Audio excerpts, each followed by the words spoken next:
and welcome to the Tao of Our Understanding Recovery Podcast. In this podcast, we discuss mystical works of literature and how they relate to recovery. We hope you enjoy today's podcast episode. Hello, this is Buddy C. Welcome to the Tao of Our Understanding Recovery Podcast. Today we have Brian and Drew and Oscar. Good to have you guys. Today we will be talking about when life was full, there was no history. Page 76 out of Thomas Merton's interpretation of Chuang Tzu's writings. Chuang Tzu, we believe, was a student of Lao Tzu. We don't know any of that really to be actually entirely accurate. That's what we think. It doesn't really matter. We always get some good nuggets. Another view of how the higher power works, very applicable to my spirituality. China was a Christian nation. You can read the Jesus Sutras and find out about it. I was really surprised. They uncovered a big stone, I think it was in the late 80s, that had all this history on it that no one knew about. They said that missionaries came to China about 600 AD and very readily adopted Christianity because they already believed in the Tao, which was one spirit, one force of everything, one moment. The whole thing was the Tao. So it wasn't a big leap to go from the Tao to Christianity. I think that's why it relates to what we find in recovery, a 12-step recovery for me, and how it also relates to my Christianity. So that's why we study about the Tao. I do want to mention a resource. I try to mention a different resource every week. And this one I want to mention today is this podcast. You're more than welcome to attend this podcast. And we have people in and out. Some people come, and in the past, we've had people come that never share. They just listen, which is fine. No one's called upon to share. But what we find is we read and we sit with these. It's like for me, in an AA meeting where I sit and I listen. A lot of times I have something to contribute that I didn't realize I had to contribute. So you're welcome to attend the meeting.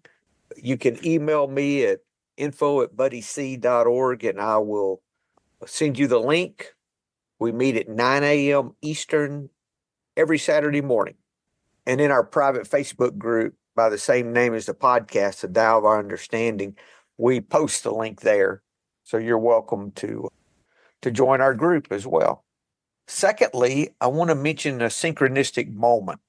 We've just decided to start sharing those when we have them. And so far, we've had one every week to share between us. And the one I want to mention today for me, is just a general one that's happened over and over again. And it's when I'm sharing. I just had this happen a few weeks ago, actually. I chair the host or co-host the Sunday night Fourth Dimensioners meeting online at 9 p.m. Eastern every Sunday. They have a meeting every night of the week. ZoomAAmeetings.com will get you to the Zoom link. No password. A few weeks ago, I just didn't have a topic. No topic came to mind. So it was before the meeting, and I've been sober long enough, I can come up with a topic on the spot. So I wasn't concerned about it, but nothing was impressing me to discuss or talk about. And usually something will kind of speak to me for that. So what I did, I just asked the group right before we started. I said, I don't have really a topic tonight. Took some humility to do that, by the way. I didn't like looking as if I was unprepared. And the guy spoke up. He said, I do. He says, let's talk about the slogans. The ones, I said, okay, that's a great idea. So we had a meeting about the slogans. I've had other times where I've had a topic, and in the middle of the meeting, someone would say, this meeting's just for me. This is exactly what I needed tonight. And some I've even had say, I wanted to talk about X, but whatever topic, but I was too embarrassed to make that suggestion. And that's what we talked about. Things like that even. So that kind of I think that when we're open, we can allow that kind of direction that is not necessary, is not possible when I go into every situation thinking I've got it figured out. This is exactly what we need. Just being that, what they call it in the big book, a pile driver. So if I can just sit that aside. Buddy, I've actually got a little synchronistic moment I just thought about. Good.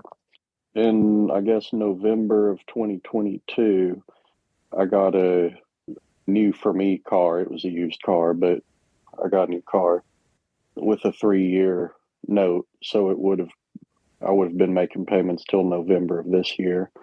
And my student loans have been on hold for about 3 years. So I haven't had to make any student loan payments, and interest hasn't been accruing, which is nice. But I got notified pretty recently that student loan payments were going to be starting back up this month. And they're pretty much the exact same amount as my car payment. So I was looking at several months of having car payment and student loan payment, which was going to stretch me a little, especially since my wife's been out of work a lot of this year. And I got a letter a few days ago from the car loan people saying that yesterday was going to be my last car payment. And I didn't know why. It was being paid off several months early. And then I realized when I signed up for the loan, I chose to make weekly payments instead of a monthly payment. And the weekly payments added up and knocked out interest quicker. My loan ended up getting paid off 3 months early. The same month where my student loans start up needing to be paid is thankfully when I no longer have any car payments that need to be made. It'll be pretty much the same amount of money every month going out the door, which stinks a little bit, but it's much better than having a few months of both of them needing to be paid. So that's a very nice little synchrony happening. Thank you, Drew. Sometimes I used to think that I was being blessed when I got the greatest deal on something. I'm sure, I don't think Brian would. Don't drag me into this.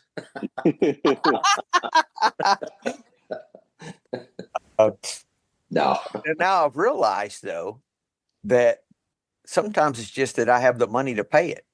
It's not about the deal. Buddy, I was going to say something real quick.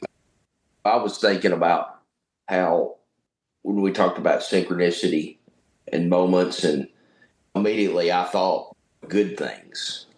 And there's been times that it's been bad things or what I thought was bad.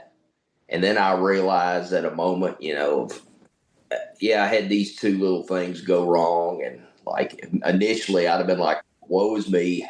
How can these both happen at the same time or within an hour of each other?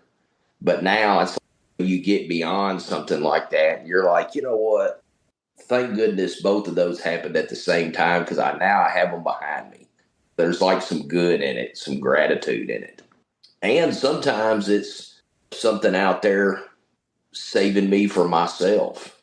I think it may be bad, but then again, if that wouldn't have happened, I would have went down this rabbit hole. But I appreciate you sharing that, Drew. That's a good one.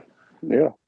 It's like my kids when they couldn't understand why they couldn't eat jelly beans for dinner. They just didn't understand why that wasn't. And it was just so hard on them when I said no more sweets after 4 o'clock.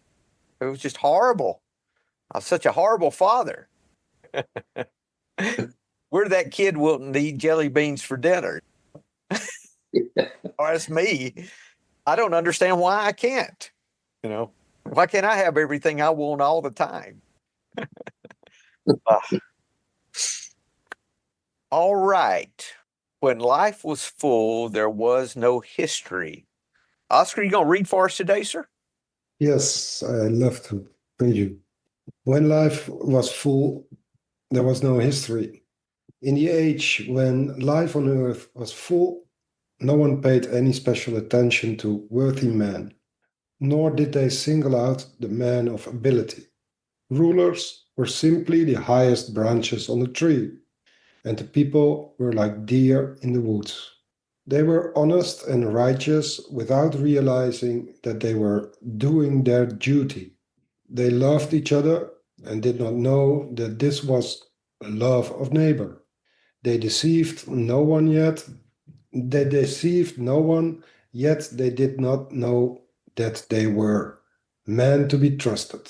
They were reliable and did not know that this was good faith. They lived freely together, giving and taking, and did not know that they were generous. For this reason, their deeds have not been narrated. They made no history. Thanks. Thanks, Oscar. To put it in Christian terms, that sounds like before we ate from the tree of knowledge. It does, Drew. Thank you. It says that this is when life on earth was full versus now. But I think, of course, we apply this to our life. So if we want a full life, this is what the fruit that we should be seeing. Maybe a good way to look at this. That's the direction I'm thinking. It says no one paid special attention to worthy men, nor did they single out the man of ability. Okay. So this was not about ability, not about worthiness. You're of this family, so that kind of a thing. It says the rulers were simply the highest branches on the tree, and the people were like deer in the woods. So in my life, it just is what I need to do today. It's just what my moment holds. Nothing more, nothing less. Maybe that's the frame that we can see this in. And there's this idea here that we're not orchestrating or generating or on purpose. We're not contriving. We're not manipulating. We're not controlling. Because it says that the honest and righteous, they're honest and righteous without realizing they were doing their duty. Oscar? It sounds like it's also about labeling of being. So we are here, right? We are in a world and we try to live, but we have all these labels for everything, especially today in Western world with science and psychiatry. And we labeled everything, we give everything labels and forget that the label is just a concept. It's nothing more than a concept. It's not the process.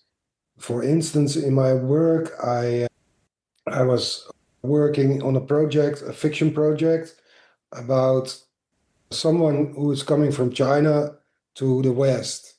And he has a mental disorder, as we call it. He doesn't call it that. He calls it, he has a demon. He is possessed by a demon. And even in our culture, Christians will talk in other words about the same process within a human being. Only we, when I look here in Europe, the white people who are in facts and science and numbers, they all elevated their view as being superior to other ones. So when someone comes to me and says he is a demon, he's possessed by a demon, I will say, yes, I understand you, but in reality, of course, you are schizophrenic, which is insane because it's different labels for the same process. And that's what I think here actually starts here. So he uses also labels, honest and what was it? Honest and righteous. So that's a label also, but the honest and righteous behavior seems to come with nature in this verse. So in the nature we are honest and righteous, and then we give it a label. We're doing their duty. You have to be honest, and then the trouble begins because your idea of honesty will be different than mine, and then we have to discuss, and then we have to and then we have to invent laws, and we have judges and lawyers, and the whole circus starts. And when you go back, I think, okay, but what are we doing here? We are all talking about concepts and forget the process. That was what came to my mind. Thanks. Thanks, Oscar. Drew? Yeah, just following up on Oscar about language and why these words are chosen and how we use words to distinguish. Something that I thought about with this verse is that we wouldn't need the word honest if everyone was honest. We only have the word honest because dishonesty exists. If there wasn't any dishonesty, then we wouldn't need the word honest to distinguish honesty from dishonesty. That's just what popped in my mind. Thank you, Drew. Man, I went in a total different direction. I was thinking about the words without realizing. They loved and did not know that that was what they were supposed to do. They deceived no one, but did not know they were being trusted. They were reliable, but did not know that this was good faith. They lived freely, giving and taking, and did not know they were generous. For this reason, they've been narrated. They have not been narrated. They made no history. They were acting from their nature. This was their nature. It wasn't coming from a place of, I must do my duty, so this is what I do, or I want to be trusted. Oh, I better not deceive anyone. If I want to be trusted, I need to look like I'm trusted in front of that putting on the facade, that working harder, doing better. For each of those, I have one example of that I can think of right off. When, hey, Lori, good to see you, ma'am. Glad you could join us today. I put the text in the chat. I have occasionally someone will ask me how many people I sponsor. And I say, I don't know. Let me count them up. I don't keep count. I don't keep score, but I know other people, you ask them and they can pop those numbers off. They're very proud of how many people that they sponsor. That's not something that it doesn't matter, really. I have who I'm supposed to have. That's it. So it's almost like I can do that without having, that's one thing, not everything, but that's one thing that I think I'm right sized about. So I'm doing this and not partaking in all of that, that side of the fear side of that, where ego side, which ego's from fear anyway. That's all the fear has. I was thinking, I'm sure there's others. Anytime I handle a situation differently than I used to handle it, just as a matter of fact, and I don't even realize I've changed. It's like in the promises. We're going to get some big book in today. On page 83 of the big book, talks about the promises. I'll just read them. If we're painstaking about this phase of our development, we'll be amazed before we're halfway through. We're going to know a new freedom and a new happiness. We'll not regret the past nor wish to shut the door on it. We'll comprehend the word serenity and we'll know peace. No matter how far down the scale we've gone, we'll see how our experience could benefit others. That feeling of uselessness and self-pity will disappear. We'll lose interest in selfish things, gain interest in our fellows. Self-seeking will slip away.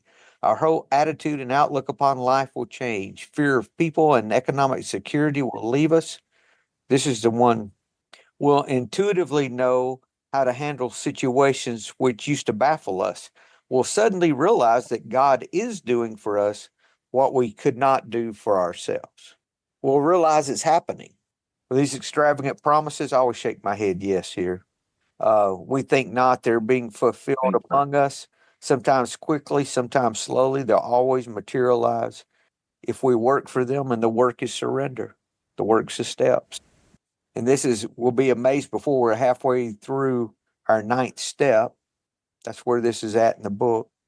But we suddenly realize God is already doing for us what we couldn't do for ourselves. That's taking the right action without any kind of contrivance or knowing we're even doing what we're supposed to. We're just doing what's natural. That's the kind of changes that come about as I practice these principles in all my affairs. I was talking with a sponsee earlier this morning, talking about people who come to meetings and just come to meetings and don't work the steps or do any real, they don't do any other part of the program except come to meetings. And what we know from experience is meeting makers just make more meetings. They don't necessarily make it if they don't work the steps, do the things that those around them that have long-term sobriety have done. There's no one I know with long-term sobriety that I admire that did not work the steps. Now, some of those, unfortunately, I think unfortunately, don't have a sponsor anymore. But my sponsor has a sponsor. I believe that I always need that trusted person in my life, regardless of how long I'm sober. But that's me, to each his own. But I know for sure I could not get the relief. I could not start, my nature could not change, and I realize it's changed. Not that I'm forcing and pushing and living a facade, if that's the freedom that the steps brought. Lori. Morning, gentlemen. Good to see you. Good to be here. So what came to mind on this reading was a lack of comparing, judging, comparing. And I realized a few years ago, I think I was reading Rilke in his Letters to a Young Poet, talking about comparing. And the way Rilke talks about it, it's like it was alien to him. Like he didn't even understand the concept of comparing yourself to others and judging yourself based on the critics or listening to anyone else judging you, comparing you. And I can remember thinking, it was so core to my way of thinking and being, the way I was raised, or religion or culturally or whatever. It was like opening this huge window of possibility. Like, that's possible? That's possible to live without comparing myself and judging? It was just such, and that's what I think in this quote they're doing. They're living that way. They deceived no one, and they didn't know they were, because they didn't stop to compare or to consider or hierarchy or any of the rest of that. It's just brilliant. So it's good to be reminded of that as an option in my everyday moment to moment life. Stop and ask a question, curious. I'm curious, is that a comparison? Is that a judgment, either on my part or someone else's? Is it necessary, unnecessary, helpful, not helpful? Does it work or not work? Whew. So my practice is letting go of all of that. And that, for me, provides freedom. And That's my goal. Yeah, happy, joyous, and free. That's still my bottom line goal. And Lori, I think with this, what they're talking about is when we get past even trying not to do it. It's just our nature. If we surrender and practice, for me, it's practicing the program in all my affairs. It's not leaving anything out, not holding anything back. Drew?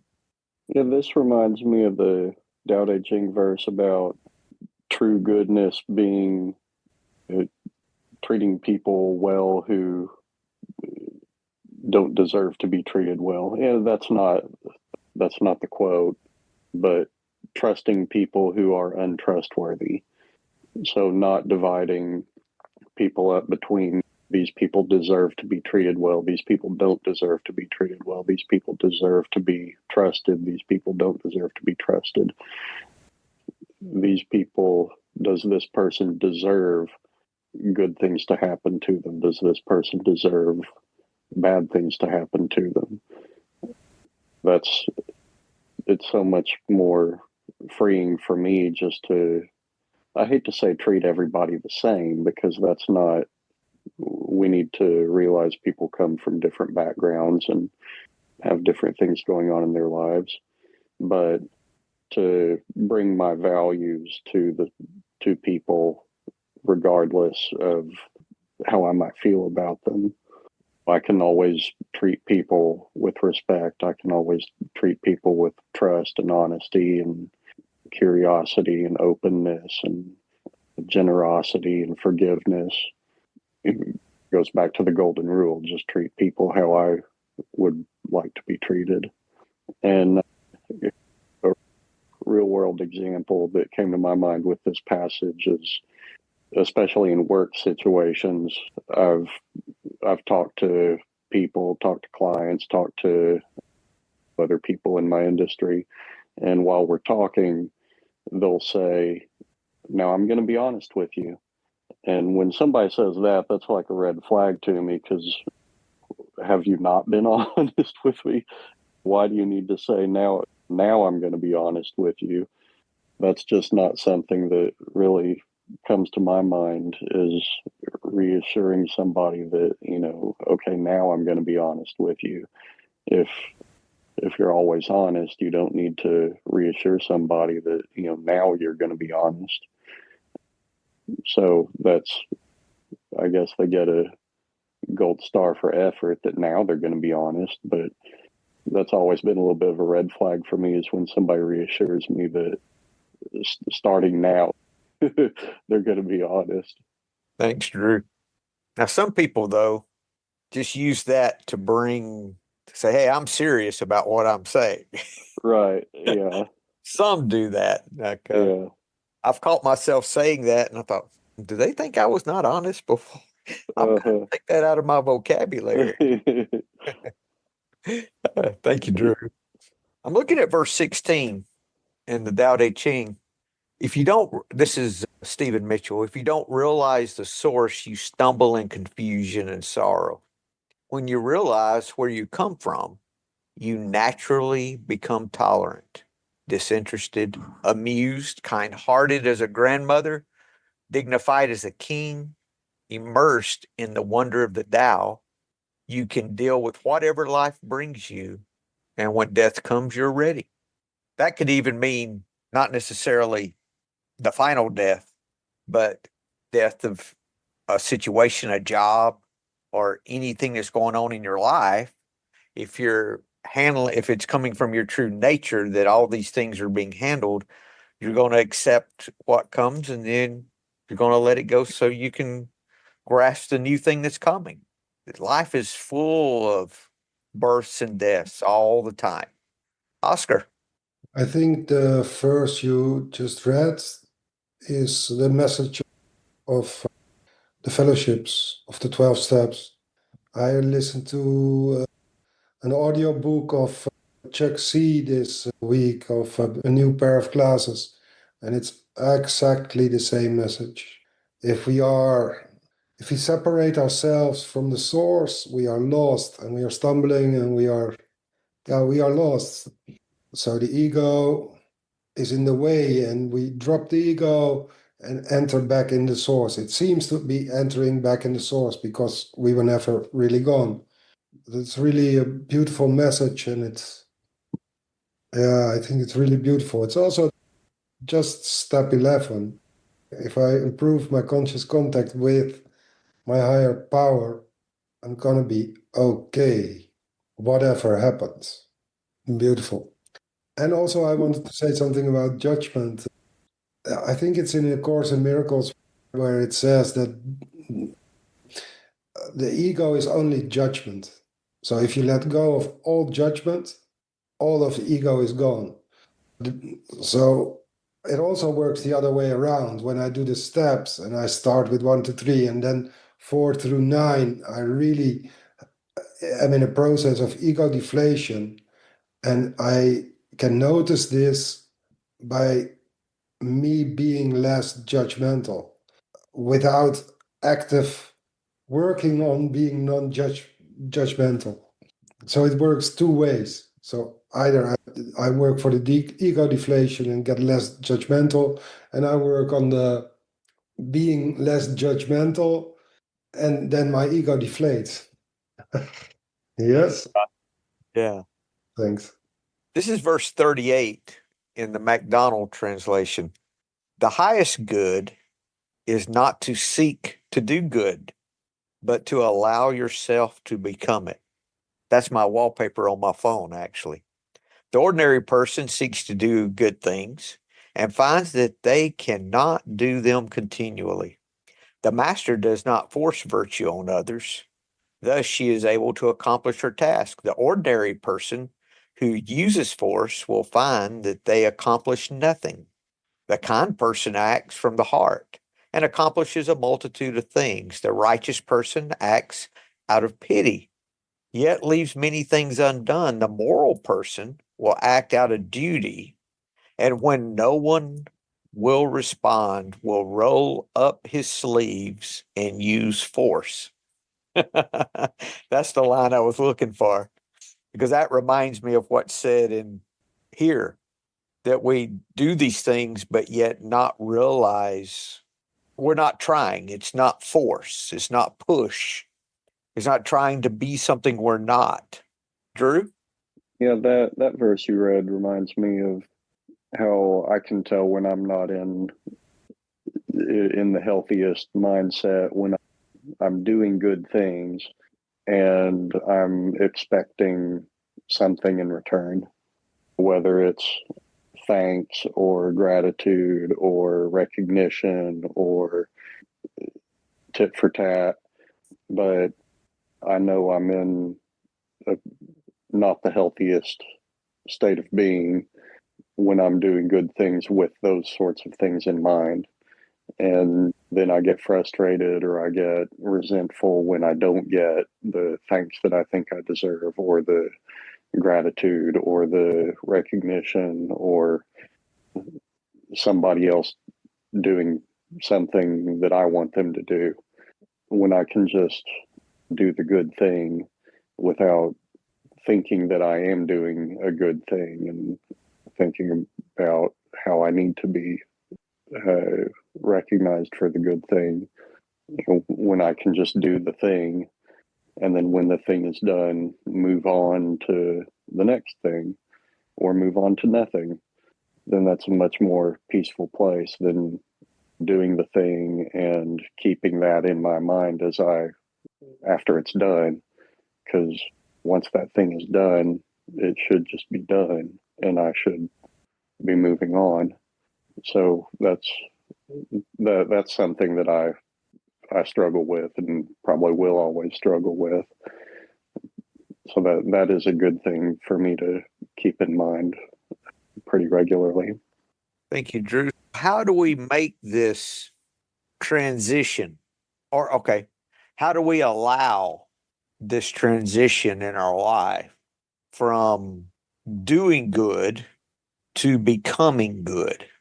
In other words, as this first part of verse 38, the highest good is not to seek to do good, but allow yourself to become it. So, how do we move from seeking to do good to being it? I think for me, a lot of it starts by catching myself in those thoughts.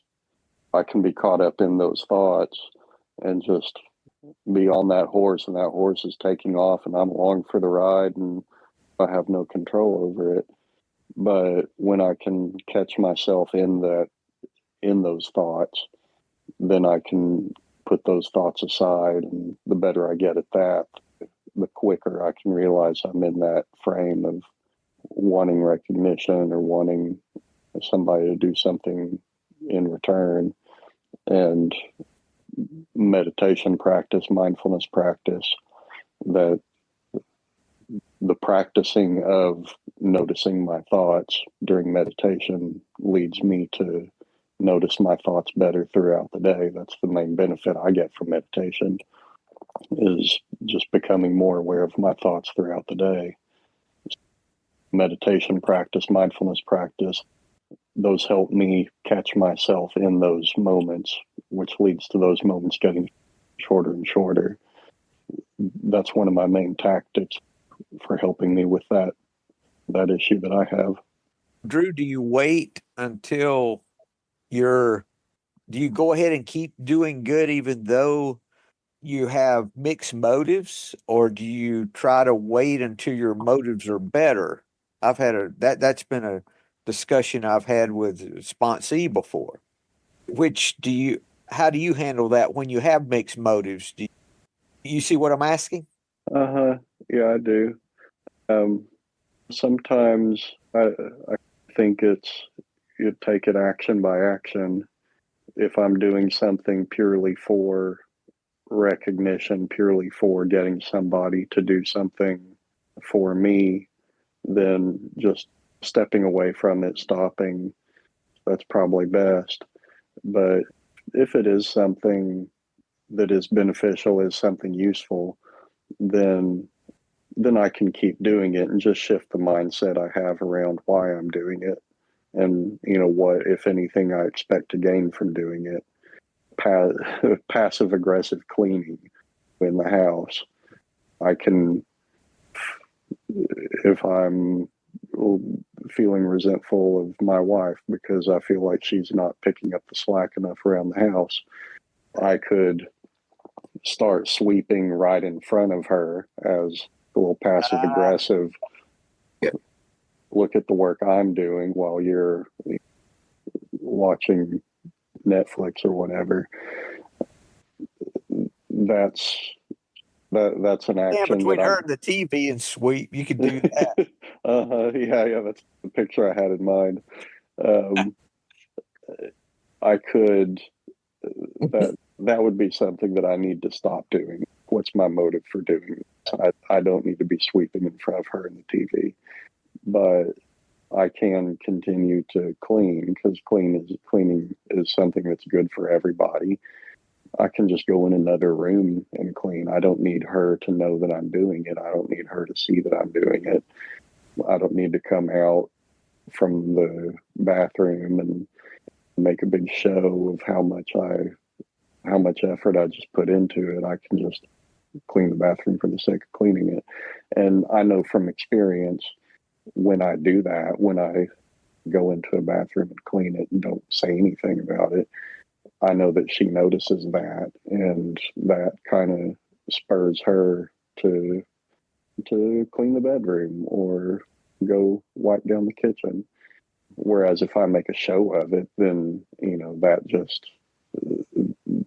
that does not inspire her to do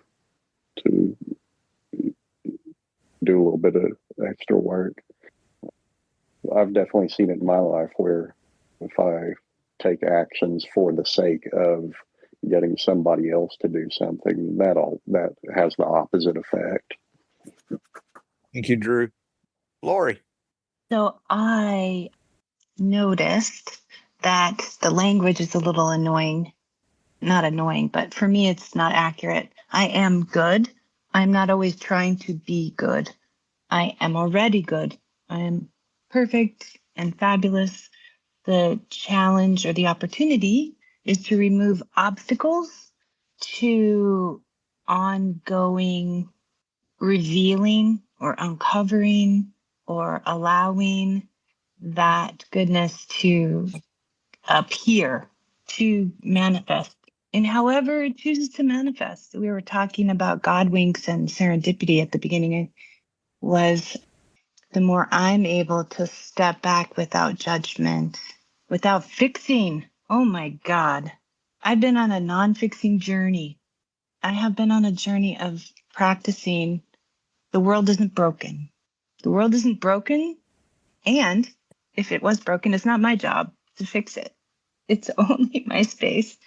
That's been challenging coming from a fixer background. And that worked for me for years, decades even. And humans appreciate that, other humans, especially in professional environment. But anyway, I have noticed that when I step away from the binary, which is again judging, is it good or bad? Do I do it or not do it? If I can just take a look at an intention and motive, it's massive. Wow, my intention there is to look good and be right. Oops, no, maybe not. let's make my intention curiosity and wonder and gratitude. So pausing is absolutely critical. You can't change a thing if you don't have a moment, take a moment to consider from a different perspective your actions or the situation. And the biggest challenge is, Drew, the biggest challenge is the people we live with because they're right here all the time, regardless of our state. And once again, that was a huge thing I had to let go. There is no fixing him. No, that's not my job either.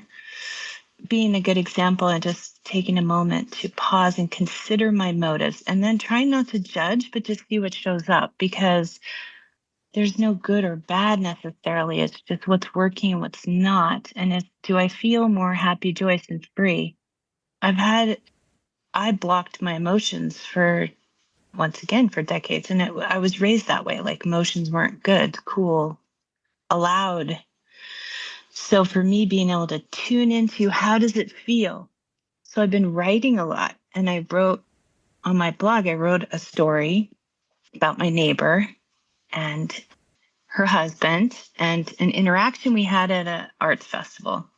And normally my writing is very just self-reflective. There's no, you should do this or blah, blah, blah. It's just my experience, strength, and hope, basically, and stories. But after a while, I noticed I was a little harsh when I wrote, and I did include their names. And I went back and I noticed, not from a logical perspective, I checked in with my neighbor, and she said it was fine. Like, no harm, no foul. She didn't care, supposedly. But it felt nasty. And I had to stand back, and it even took a week or so to read it again and notice what my intention was in the moment, was defending, and a bit of revenge showed up. But from a logical perspective, being able to tune into my emotions has given me more access to allow me to notice and then step back and say, wow, so I don't need to do that again. I'm good. But the trick is to notice quicker for me, to be able to, not screw up or hurt people's feelings or whatever. Just to notice quicker if it feels bad, and how can I shift it so that it feels better, feels inside, and intuitively feels, if not good, at least neutral. So I'm not putting anything out that's Oja, as David J would say. Thanks. That was, yeah. I was thinking about the service that we do and how we apply the resentment prayer of praying for someone that we resent, good things for them, the things we would want, even if it's empty words and we don't mean it. We do it anyway. And I think it was Chuck C that made the phrase acting your way into right thinking. I think that was from his book, or that was when it became popular. It's synchronistic that you mentioned that, Oscar, because I believe that's the first time I heard it. And that's what my sponsee was saying. So I just need to do these things, regardless of my motive or what's going on. I said, yeah, just do them. And I said, you'll find that your motive becomes pure with time. Just keep doing them. I said, and you'll know and eventually you'll just do it and not even think about it and realize later, oh, I behaved totally different than I used to behave. And that's that awareness of our true compassionate nature, our Tao nature, our God nature, whatever name you want to put on it. That's there the whole time, that I believe is covered by our fears. And that's what 4 through 9 do for me, is bring to my attention my fears, and then shows me a way to surrender those. And then 10, 11, 12 does that on a constant basis. Drew? What you just talked about reminded me of the St. Francis prayer. seeking to understand rather than be understood, seeking to give rather than being given to, seeking to love rather than being loved. That's the more time goes by, the more I try to live by that prayer. I really get a lot out of it. And then sometimes people bring this to my attention that, man, buddy, I can't believe you handled that situation the way you did. I said, what are you talking about?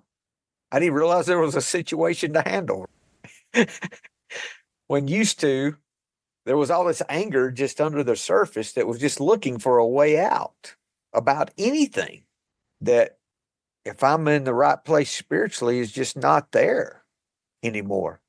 But I can neglect my spirituality a day, let things not surrender things as they arise, and I will get back in that anger and show my behind. It can happen. Yeah, I think this is really a description of what happens when we live that surrendered life. This is the result. This is what we can. It's almost some sort of promises, right?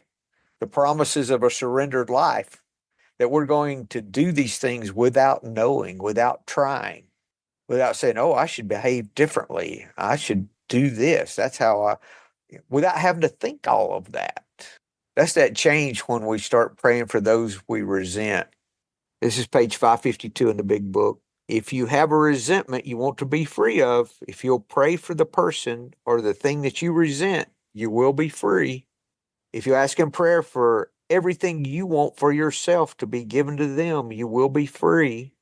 Ask for their health, their prosperity, their happiness, and you'll be free. Even when you don't really want it for them, and your prayers are only words and you don't mean it, go ahead and do it anyway. Now, here's the change. First, you do it every day for 2 weeks, and you will find that you have come to mean it and want it for them. And you'll realize where you used to feel bitterness and resentment and hatred, now you feel compassion, understanding, and love. Now, say you don't believe in prayer. You don't believe that's how things work. Okay. Can you just wish good things for them or hope? I hope they have a great day today. You can't do that for someone you resent because that's the opposite. So you don't have to do a formal prayer if that's something that doesn't fit in your beliefs. It doesn't matter. The point is that we wish well for them. Buddy, I was thinking about that myself, and that moment that I realized that I don't always have to be right, that it just doesn't freaking matter most times. And that's freeing. I was having a conversation with a person yesterday, and they were talking about a mutual friend and their son.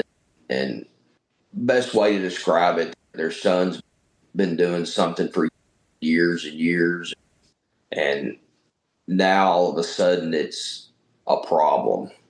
You know? And that son's doing well, and it's a certain lifestyle that they don't agree with, and just hearing what that person said about it, and I was just sitting there thinking, I'm glad that today in my mind I can say this person's a grown ass adult, and what does my opinion matter? Take my ego out of it. And I know where all that comes from, man. I grew up in a very religious denomination that was rigid, and I mean, it was a rule that, hey, if you're not with us, you're going to hell. And I never like fully bought into that. Of course, here I am. But yeah, it's to me, this is all about keeping my ego deflated. So I'm glad to be here. Thank y'all. And the way I pop that Good to see you, Lori. The way I pop that ego, Brian, is by really, we call it acting as if, right? Yeah. And I had a sponsor, he called me the other day, and he was all upset about something, and he wanted to call this person and just let them know that this bothered him. And I told him, I said, they weren't intending on doing anything wrong. And what does it matter? But I just kept saying, what does it matter? It doesn't matter.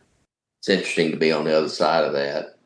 And then for me to not come at that person with energy that I'm right. I'm giving you the answer. I'm a work in progress. The Buddhists have you could call a prayer. It's the Metta Sutra. It's the loving kindness. May you be safe. You replace you with the name of the person that you're resenting. Let's say I don't, Brian, but let's say I had a resentment against you. May Brian be safe. May Brian be happy. May Brian be healthy.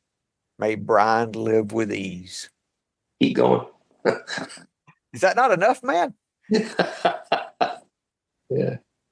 And then you can say it different ways, but the actual phrases are, may you be safe, may you be happy, may you be healthy, may you live with ease. May all beings be happy, all beings be free from suffering, may all beings dwell in peace. So you could use that. You don't have to believe in God to use this or have some kind of formal religion to you, or even try to figure out how all that works. Just do it. Because no matter how hard you try, you can't figure it out anyway, no matter where you land. So just do it. The figuring out is realizing it all doesn't come from Brian. Yeah, the figuring out is trying to get my head around it. And if I'm working up here, I can't do things without knowing, because the whole time I'm rolling my sleeves up and forcing an outcome. It's what I'm doing. Drew. Yeah, what Brian was saying about what does it matter? What difference does it make? What came to my mind is now I went from working from home every day for 5 years to now I'm working in an office every day.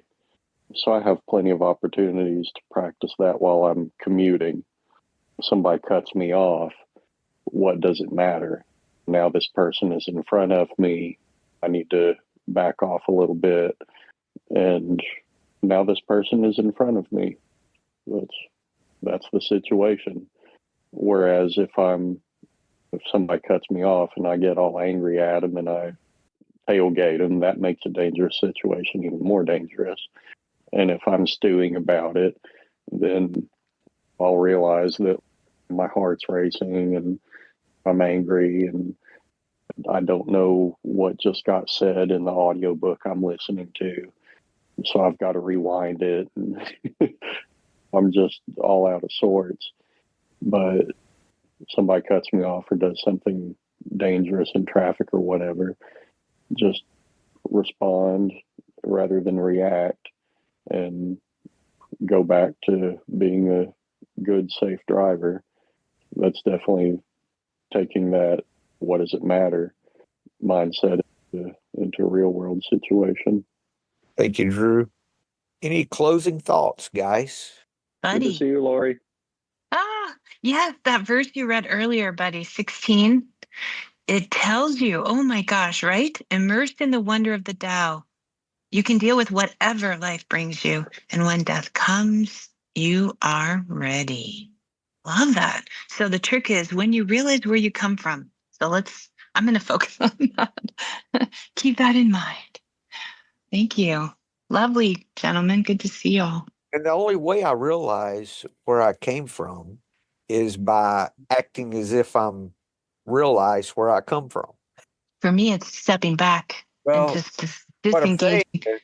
is, in Yeah. recovery, what we learn is that we act our way into right thinking. So for me, that means that I choose love over fear, and then I change.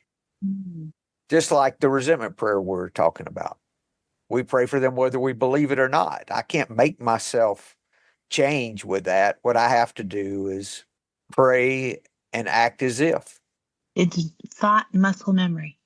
And then I start changing, or my outward actions change, however how you want to phrase it. But that's how it works for me. Good to have you today, Lori. Anyone else with anything before we close? You guys have a great day. Hope to see you next week. Thank you. Hello, this is Buddy C. I wanted to make you aware of several recovery-related resources that I've posted in the episode description. These resources include a list of recovery podcasts, a free sober meditation app, daily recovery email, shared Google recovery calendars. Hope you put some of these resources to use and have a great week. Thank you for listening to the Tao of Our Understanding Recovery Podcast. If you enjoyed this episode, please share it with your friends in recovery.